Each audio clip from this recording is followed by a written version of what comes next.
Hello everyone, this is Orlando from A Collector's Dream. And today I want to talk about the history of baseball in Cuba. And the reason I want to do that is because I'm going to be on a interview with Dan's Vintage Cards tomorrow on Saturday. I'm not sure if it's going to be live or not, but I will let you guys know, and I'll put a link and all that stuff, so make sure you guys see it. But what I wanted to do is, for the, I don't know how much time, it's probably going to be like a half-hour show, so I don't know how much I'm going to be able to really put out there. But what I wanted to do is I want to kind of show you some cards that I have of some of the early baseball in Cuba, talk to you a little bit about Cuban baseball, and just kind of give you a quick rundown of what I'm going to be, some of the cards I'm going to be showing tomorrow. Hopefully I can show all of these or some of these. So I just kind of want to give you a quick rundown of what I'm going to talk about. And so you guys can go ahead and check it out tomorrow or whenever it's posted up there. So first of all, baseball started in Cuba in 1863. And people don't realize how long baseball's been in Cuba. This is one of my recent pickups here. This is Armando Marsans. And he was one of the ones that started baseball here in the United States. But before that, in 1863, two students that went to a university in Louisiana and played baseball, learned how to play baseball there, brought the equipment back to Cuba in 1863, and Cubans started playing baseball at that time. The first organized team was actually in 1868, and that was the Havana Baseball Club, and that was founded by Esteban Bellan. And Esteban Bellan, it's B-E-L-L-A-N. He is regarded as the founder, or the person who really is the father of Cuban baseball. And Bellan actually played baseball here in the United States. He came over in 1868. He attended Fordham University, and he played professional. So he played professional for the New York City team and for the Troy Haymakers. And in 1871, the Haymakers joined the National Association of Professional Baseball Players. So he's regarded by many historians as a major leaguer.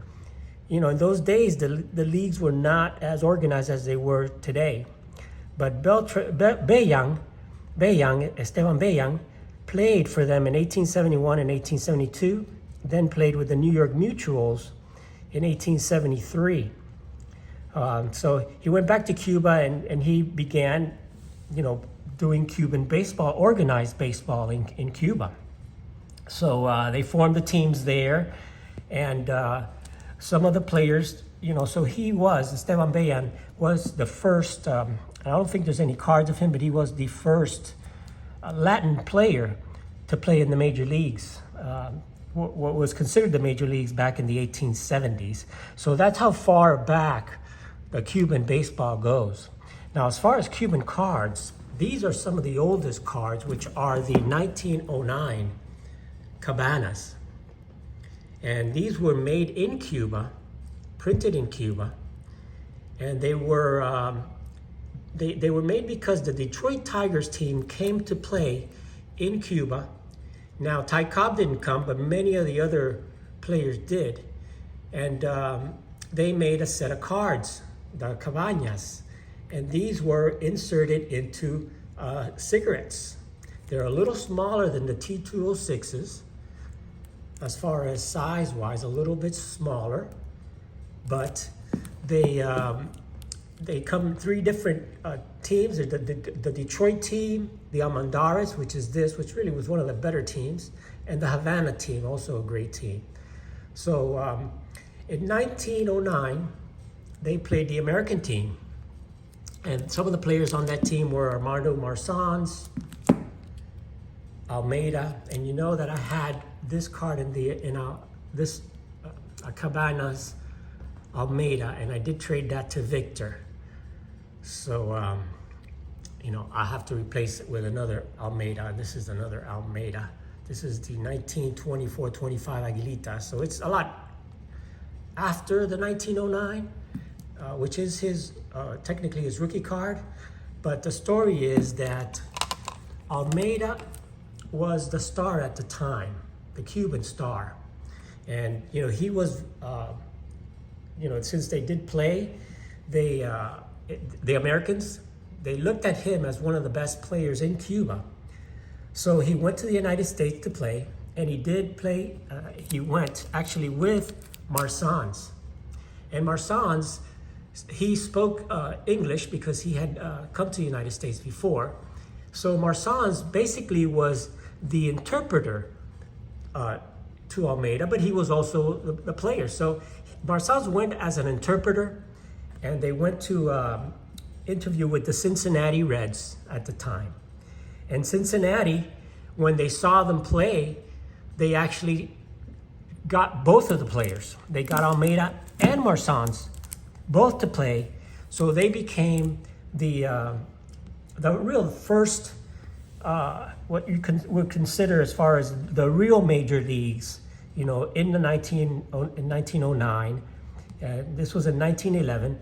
They became the first Latin players to really play in the real league, So Almeida ended up being an average player. He wasn't really one of the better players. He only ended up playing, of course, all these players played in the Negro leagues also. So they did play in the Negro leagues and the Cuban leagues and all that against some pretty stiff competition. But as far as Almeida played about 3 years with Cincinnati, ended up with a 270 batting average. So, he was an average player, but he was a pretty good player during his days, and he was really, really a good, defensive player. So that's one of the things that he had. And then Marsans, who really was kind of an afterthought to the Reds, ended up being the better of the two players. So Marsans really had a much longer career, and Marsans played for I think it was 8 years. Let me see if I can find it here, but something like that. He played about 8 years, and he had he ended up with a 269 batting average, and he played in 1911 all the way through 1918. And Marsans played with the Cincinnati Reds, with St. Louis, and then he played with the Yankees in 1917 and 1918. And all of these guys are members of the Hall of Fame. Now, Esteban Prats was also a good player, not one of the big stars, but also was one of the good players. He was first baseman. He was a good hitting first baseman at the time. So those were the real starters. These two did play in the major leagues, and really were some of the stars for the major leagues. So here's another card of Marsans, Armando Marsans. That's him here. This would be considered his rookie card from 1909, Cabanas. And this is a T207, Armando Marsans. And that's when he played for Cincinnati.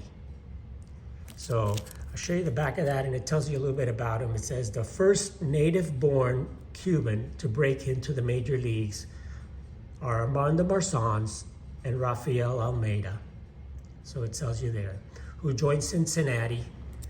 He joins the Cincinnati team in 1911. Marsans is the son of a wealthy resident. So it goes on to tell you actually the story that they together, Marsans and Almeida, together joined the Reds and played for many, many years with the Reds.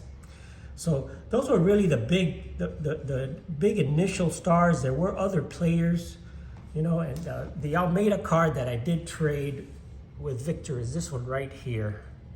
And that was his rookie card. And Almeida was called the Matador. And the reason why he was called the Matador was because every time he went to bat, he would tip his hat to the stands, to the fans, and then he would tip his hat, bow down and tip his hat to the pitcher. And that was kind of his habit. So that's what he was called. And so after those big players, none of them made the Hall of Fame or anything like that, came Adolfo Luque.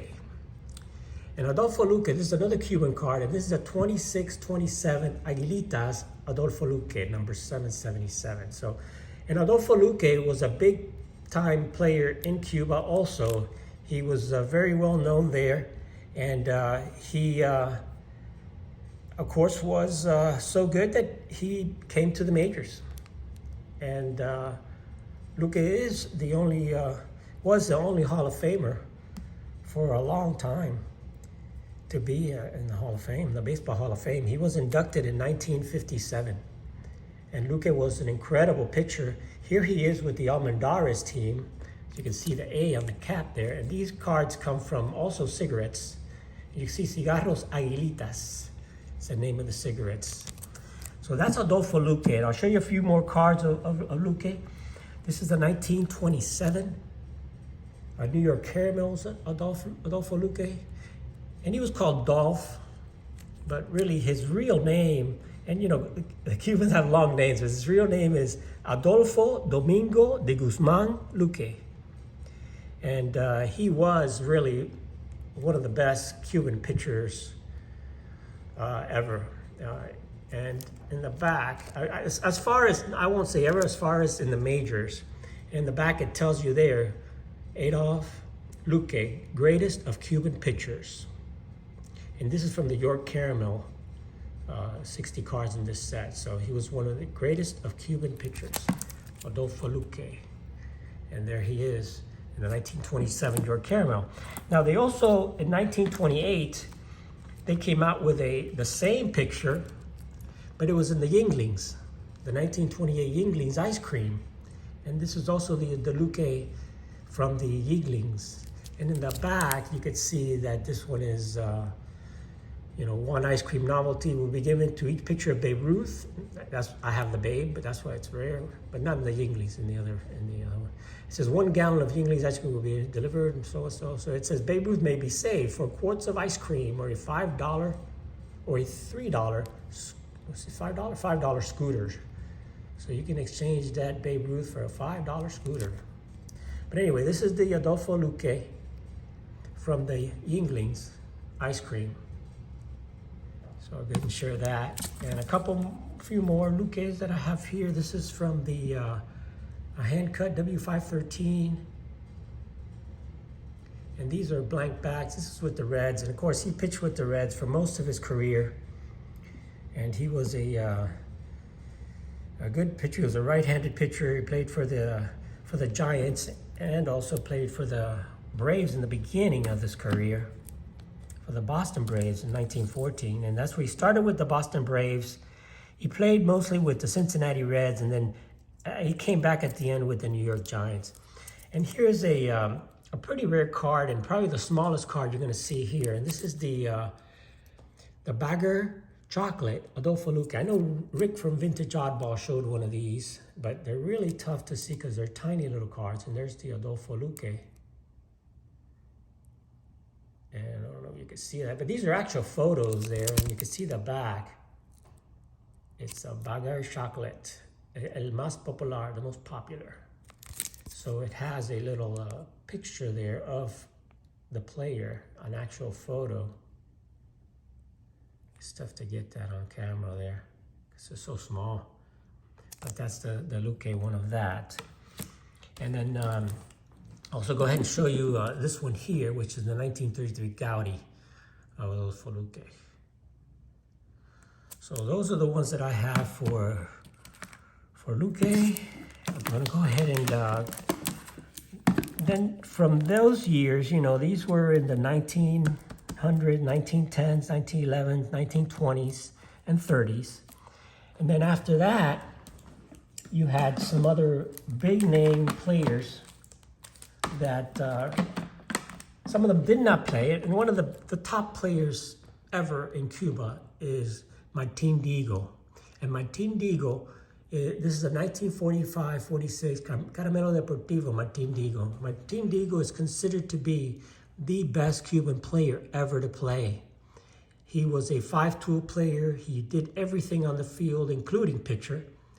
And he was, you know, many players, including Buck Leonard, said that he was the greatest player that he ever saw, and that is Martin Diego. And he is in the Hall of Fame. He came under the Negro Leagues. There's a few other Negro Leaguers that were there. I don't have any cards of some of the other guys, but this is the Martin Diego Caramelo Deportivo. So, like I said, there's a lot of players that are in the Hall of Fame from Cuba. I think there's 6 now, and I'm hoping that we can get a few more in there, like a Luis Tiant and things like that. But there's a lot of players in there at this point. And let me show you a few more here. And of course, you have also from the 45-46 Caramelo Deportivo, you have the Mini Minoso, the Orestes Minoso. And this is his rookie card from the Caramelo Deportivo, the Minoso, which is the same year as the Martin Diego. And some of the other players, you have Cristobal Torriente. Torriente, again, is supposed to be one of those 5-tool players that had everything, and really one of the best players, of all time, also considered in Cuba. Here's another card of Minoso. This is his second year, which is a 46-47 Caramelo Deportivo Minoso. And again, all of these guys, mainly the Cuban players were kind of lumped into the Negro Leagues. So most of them did play in the Negro Leagues. Some of them were black. Some of them were just, darker skinned and things like that. Luca was one of the white guys, but Marsan's was, and players like that were also, you could see wasn't completely white. They're Hispanic like me, So, and the 45-46 Caramelo Deportivo is a really popular set. The 46-47 is tougher to find. So this is one of the tougher Minoso cards to find. It's the second year Minoso playing with the Marianao team there. And other players in that set, there are some American players like Dick Sisler. So also Caramelo Deportivo. And a lot of others, players, and some of them that are from the Negro Leaguers, and these are Negro Leaguers here that played in the United States, like Chieflin Clark. He played for the New York Cubans, and Canizares also played in the United States. So a lot of these players, they played in the Negro Leagues and in Cuba. And so other cards from that era, and this is the Propagandas Montiel cards. And again, these also from the 40s. These also were printed in Cuba, made in Cuba. This is just a common card. And another type of card that was printed in Cuba. And this is a 1952 Victoria. These were also printed in Cuba. And there is a Mini Minoso of this series of the Victoria cards. So it's a Victoria. And these Propaganda Montiels, they have American players, they have the Stan Musial and rookie and things like that. Also from 47. It's 47 or 40. I keep forgetting these. So anyway, those are some of the ones there for the old cards printed in Cuba. And then, of course, we finally were able to get the first Cuban player, black, the first black Cuban, or the first black Latino to play in the major leagues. So it was Mini Minoso. And Mini Minoso is considered to the Latin players as the Jackie Robinson of the Latinos, because he was the first black Latin to play in the majors. So he is, of course, in the Hall of Fame now, both in Cuba. All these players pretty much are in the Hall of Fame, in the Cuban Hall of Fame, and some of them in the American Hall of Fame. And here's another Minoso. There's the Minoso rookie card here, along with the 52 Topps rookie card. And I'm going to show you the 53s. This is my nice 53 Minoso autograph. Give you a good look at that one here. It's one of my favorite cards in this, that I own. And here's the, oops, there he goes. There's the 53 Topps. And I got this at the National. I had that graded. Got it raw, had it graded. And, you know, just, you know, we're going to talk about some other players in the, I guess it's not going to be a live stream. It might be a live stream, but, you know, with Dan, we're going to spend some more time talking about one of the current players. So we're going to talk about also players like Luis Tiant. You know, so you got a couple of Tiant cards there. And, you know, just a whole bunch. I just pulled out a whole bunch of cards. You know, we'll be looking at some Minosos. I'll be talking about Camilo Pascual. Here's his autograph card here. And Camilo is one of the top players during the 50s and 60s. And there he is with Pedro Ramos, another one of the Cuban partners. So, you know, it all goes back from Armando Marsans and Rafael Almeida joining the Reds together as a team. And then you got Ramos and Pascual, two great pitchers, joining the Washington Nationals. So here's the Camilo Pascual cards. Show some of those, some Pedro Ramos cards. Gonna share some of those.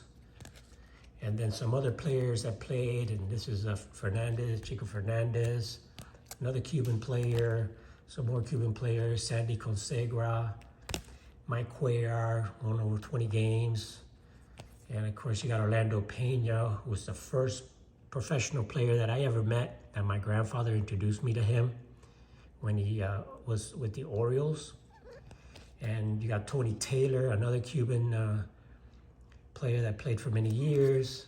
Chico Fernandez, of course, Tony Perez, Hall of Famer, probably one of the top Cuban players of all time, you know, with the big red machine there. And there's another Tony Perez card. And here's Tony Oliva, another one of the awesome players, great batting leader. He's another Hall of Famer, so we're going to share some Tony Olivas. And then some other Cuban stars, you know, Rafael Palmeiro. Unfortunately, these guys, not too good because of the PEDs, but, you know, those are some more. We're going to go all the way up to, I think, the 80s and just share some Cuban players that played in the league. And a couple of other things. I got the Minoso, and thanks to Hammer 44 for sending me this Camilo Pascual autograph. So anyway, guys, wanted to have a showcase of most of my Cuban players and Cuban cards here. I have a bunch more slab that I didn't want to pull everything out because we're only going to do probably a half hour, 40-minute show. So this should be enough cards to cover. But I wanted to give you guys a good look at these if you don't get to see them on my podcast there with Dan's Vintage. So thanks everyone for watching. This is Orlando from A Collector's Dream. Truly appreciate everyone's support. And please like if you're subscribed, or please subscribe if you're not. And I'll catch you on the next one. Have an awesome, awesome day. It's Orlando from A Collector's Dream. Thanks for watching.